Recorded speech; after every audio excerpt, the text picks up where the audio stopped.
તો લીલા મરચાં અને ટમેટા ને એવું બધું આપણે નાખી દીધું છે અને હવે થોડીક વાર ચડી જાય પછી આપણે થોડુંક આંધળ નાખ એટલે થોડુંક આમ સર જેવું એટલે સૂલ જેવું થઈ જાય આમ કોશ લઈને આપણે આ બાજુ સર જેવું કરી નાખવી માર પાસે રેસો કોઈ દી એમ રામ રામ ને સીતારામ બધાને માતાજી હવનું સારું કરે ને બધાને હાજર નરવા રાખે એવી શુભેચ્છા આપું છું તો અત્યારે આપણે હવે નવરા થઈ ગયા ને પડા બાજુ આવતા રહેશી અને આજે તો એમ કહેવાય કે બપોરાનું હોતન તૈયાર થઈ ગયું છે એટલે બપોરાનું જમવાનું પણ બની ગયું છે એટલે હવે કઈ ઉપાધિ નથી અને વંશભાઈ અને કિતાબેન જતા રહ્યા છે નિશાળે વંશભાઈને તો મોડું જવાનું એટલે એના હાટું રોટલી ને એવું બધું બનાવવાનું હતું નકર શાક ને એવું તો આપણે બધું સવારનું જ બની ગયું હતું એટલે કીધું હાલો ભેગા આપણી હોતન રોટલી બનાવી નાખી તો પછી બપોરે ઉપાધિ ને અને શિયાળામાં ઘડીક વારમાં ટાણું જતું રહે એટલે થોડીક વારમાં તમે આડા હાવડા ઢોરમાલનું ને છોકરા હોય અને ઘરકામ ને એવું કરો ને કેટલું ટાણું જતું રહે હવે આપણે ઢોરને પાવાનું ને એવું બધું તો કામ છે મોટી ભેંસ બહાર તડકે બાંધી છે અને આજ થોડો ઘણો તડકો લાગે છે તો એવું લાગશે ને વધારે તડકો હશે તો છોડી અને કુંડીએ પાન પછી ફરજામાં બાંધીશું અને પછી થોડોક તડકો ઓછો થઈ જાય ત્યારે પાછી બહાર બાંધીશું શિયાળાના ફ્રૂટમાં આપણે તારે પોપૈયા આવી ગયા છે ઘણા ખરા પોપૈયા દેખાય છે ને મોટા પણ થઈ ગયા છે અને ફાલ હોતર આ પોપૈયું તો કેવડું મોટું થઈ ગયું છે અને આમાં હજુ ફાલ આવે છે એટલે ધીમે ધીમે પછી પોપૈયા આવશે ને આ બધા હજુ નાનકા છે એક બે પોપૈયા મોટા થઈ જશે પણ હવે આમ ખબર નથી આમ કેવું બી છે આમ એટલે પહેલી વાર જે આવડો થોડો થશે ને આમાંથી હજી પોપૈયા ત્યાં નથી ને પહેલી વાર જ પોપૈયા આવ્યા છે અને હવે શિયાળામાં પોપૈયા આવે અને ખવાય તે શરદીનું ઉધરસના પોપૈયા કે છે હારા પછી કઈ ઉનાળામાં તો ખવાય નહીં ઉનાળામાં અમુકના ગરમીના પોપૈયા ખવાય નહીં અને શિયાળામાં સારું એટલે ઋતુ પ્રમાણે બધું ખવાય ને હવે લાગે કેવડા પોપૈયા થાય તો પછી મોટા થાય ને તીકડ જ ખબર પડે કે કેવું બી છે અત્યારે તો જો આવડા થયા છે મોટી ભેંસે રણકવાનું ચાલુ કરી દીધું છે અને સકડા મળી છે ખાવા કેમ કે હવે લાગ્યો હશે તડકો એટલે છોડી ફરજામાં બાંધી બાકી બધા તો સાંય છે એટલે એને તો કઈ ઉપાધિ નથી એક આ બાટ છે તો આને લઈ જવાની છે પાણી નહીં પીવું હોય એમ એના ખીલે વહી ગઈ છે કુંડી તો આ બાજુ રહી ગઈ હાય પાણી નહીં પીવું હોય આને હાય જાઉં પાણી પીવા હાલો હે કુંડીએ પાણી ન પીધું અને તગારામ મૂક્યું ને તો પીવા માંડી તગારામાં એને ભાવે છે ને આવડી મોટી કુંડીમાં સરસ મજાનું પાણી ભર્યું હોય તો એ પીવું નથી ને આમાં જો તગારામાં હવે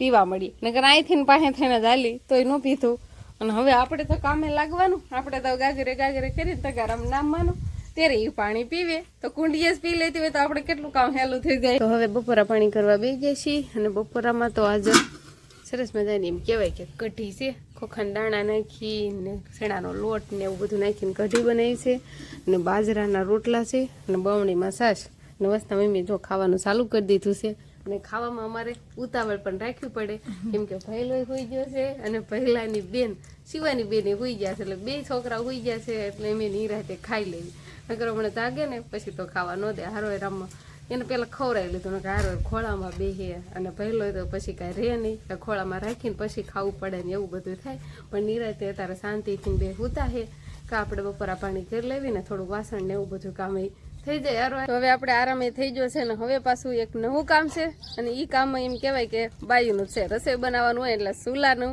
સારો કરવાનો છે આપણે અને આ બાજુ જો બાઈએ ગાર ને એવું કરવાળું છે ઠેલીને એવું પાથરવીને બાકી થોડીક ધૂળ ને એવું ઉડે એટલે કાંઈ ગમે નહીં એટલે ચૂલા ફરતી એટલામાં ગાર કરવાળ એટલે બધી વસ્તુ રાંધવાની આપણે અહીંયા પડી રહે અને રાંધવાની પણ મજા આવે અને ચૂલો આપણે થોડુંક ભોમાં ભંડારી દીધો છે અને હવે આપણે બણતણ બહુ છે ને હરખા રહેતા નથી આ બાજુથી આધર થાય અને આમ નીચું પડે એટલે થોડુંક આમ સર જેવું એટલે ચૂલ જેવું થઈ જાય આમ કોશ લઈને આપણે આ બાજુ સર જેવું કરી નાખવી એટલે હવે આપણે એમ કહેવાય કે એવું કામકાજ છે અને શિવાની બેન જાગી જશે પણ એના પપ્પા રમાડે છે અને ભાગ ખવડાવે છે જો કે એ હોઈ ગઈ હતી ને શિવાની હાલો હવે શિવાની બેન ભાગ ખાહે સાબુદાણા ખાય સારું એમ તો શરદી ને ઉધરસ ના હળદર વાળા હોય ને એટલે સારું નડે નહીં બે બાપ દીકરીને કેવું શાંતિ અને આરામ છે નહીં અને મારી પાસે છે ને શિવાની આમ બેહે જ નહીં પપ્પા પાસે કેવી સરસ મજાની બેઠી હા પાડમાં તું મારા પાસે રેસો કોઈ દી એમ તો હાલો હવે આપણે કોશ ને એવું ગોતવી ને પછી એમ કહેવાય કે ચૂલી આંગોળ ને એવું બધું છે કાંક વ્યવસ્થિત કરવા આવી તો ચૂલાની આંગોળ ને એવું બધું આપણે કમ્પ્લીટ થઈ ગયું છે થોડુંક આ બાજુથી કોશે કરીને આમ ખોતરી નાખવું એટલે થોડાક બણતણ આમ હરખા રહી જાય વ્યવસ્થિત તો શિવાની બેન ને આપણે હવે રમતે સડાવી દીધા છે અને મકાઈની ધાણીથી રમે છે તમને વેસવા આવ્યા ને તો કીધું આપણે લઈ લેવી શિવાને ખાવાની મજા આવે અને અહીંયા આપણે હવે રસોઈમાં કાંક હવે મેગી બેગીના પેકેટ દેખાય છે એટલે હવે મેગી બનાવવાના હોય એવું લાગે સમજો બધું લઈને બેસી ગઈ બધી વસ્તુ તૈયાર કરવા, ટમેટા, મરચા, કોથમરી, મેગી અને બનાવવાની બધી વસ્તુ. હવે ચૂલો જગાવું ને પછી મેગી બનાવી નાખું.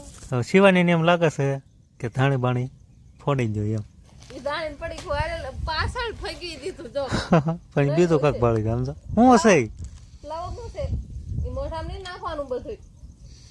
એને કાંક હાથમાં આવવું જોઈએ. ચૂલો આપણે જેગી વાળો છે અને તેલ ગરમ થવા મૂકી દીધું છે અને બાકી બધી વસ્તુ આપણે તૈયાર છે. અને હવે આપણે પેલા વઘાર લેવો છે અને પછી આંધળ નાખીને પછી મેગી નાખવી છે. એ રીતે આપણે મેગી બનાવી છે. અને દર ખેલ મેગી હું બનાવું ને તો પેલા પાણીમાં બાથી વાળું અગાઉ જ અને પછી વઘાર લઉં અને પછી એમાં નાખું. અને બધું થોડો ઘણો ધુહાડો પણ આવે છે, પણ આજકાલ આપણે એ રીતે નથી બનાવી. પેલા વઘાર લેવો છે અને આંધળ ને મેગી ને બધું આપણે પેલા મિક્સરમાં નાખી દઈશું. એટલે માપે આંધણ રાખશું મેગી સડે એટલું. એટલે એમાં એટલું બધું પાણી જોઈવી નહીં. જો શિવાની બેન તો લીલા મરચાં અને ટમેટા ને એવું બધું આપણે નાખી દીધું છે. અને હવે થોડીક વાર ચડી જાય પછી આપણે થોડુંક આંધળ નાખશું પહેલાં અને પછી મેગી નાખશું. અને શિવાની બેન આઘા જતા રહ્યા મેગીને પડીકો લઈને નહીં. હા, થોડુંક ચડી જાય ને પછી આપણે આંધળ નાખીને પછી મેગી નાખશું. હવે આંધળ ઉકળવા માંડ્યું છે અને આપણે હવે મેગીના પેકેટ છે એમાં ખોલીને મૂકી દેવી. અને મસાલા આપણે બારા કાઢ્યા છે. મસાલા થોડીક વાર પછી નાખશું તો આપણે સરસ મજાની મેગી તૈયાર થઈ ગઈ છે. આ રીતે બનાવી તો પણ સરસ જ થઈ. આપણે પહેલાં બાફી નથી, પહેલાં વઘાર લીધો, એમાં આંધળ નાખીને પછી મેગીના પડીકા આપણે નાખી દીધા હતા. તો એ જો સરસ મજાનો દેખાવ જ આવે છે.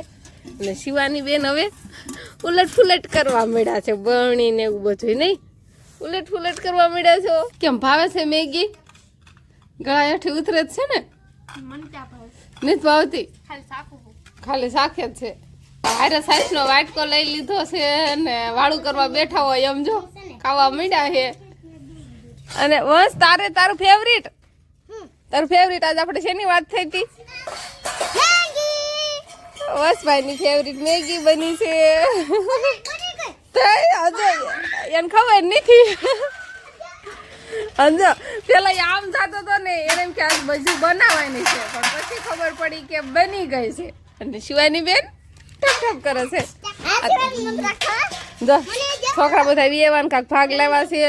અને જો અંકિતા બેન તો ખાવા મળ્યા છે ને આમાં તૈયાર છે. અને ઠામડા ને એવું લેતા હોય એટલે બે જાવ ખાવા હાલો. તો હવે આપણે મેગી ને એવું બધું ખાઈ લીધું છે. અને હવે આવતા રહ્યા ઠોરમાં લફરજા બાજુ. હવે વાસીદું ને એવું બધું કરવાનો ટાઈમ થઈ જશે એટલે વાસીદું ને એવું કરી નાખીએ અને પછી વળી પાછી વાળું ને એવું બધું તૈયાર કરવાનું હોય.